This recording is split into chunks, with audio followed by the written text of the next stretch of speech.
Hello guys. Ngayon guys, kagabi hindi natuloy yung withdraw ko, pero ngayon i-try kong mag-withdraw kung marunong ba ako. So guys, sundan niyo ako. Napunta ko dito sa DSG account ko. Ayan, DSG account.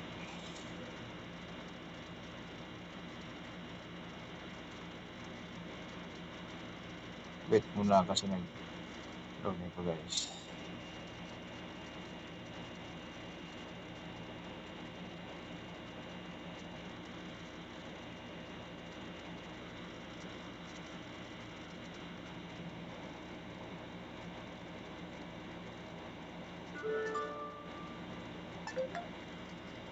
Just log in.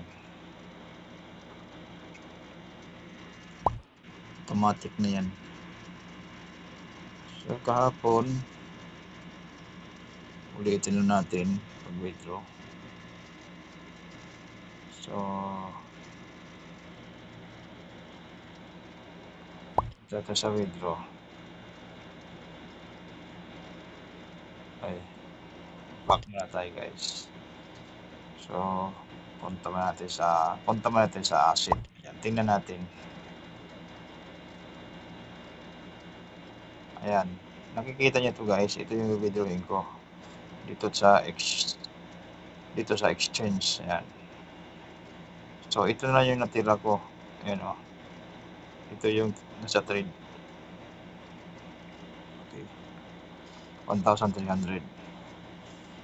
So ngayon punta tayo sa home. Ayan, i-click natin itong withdraw.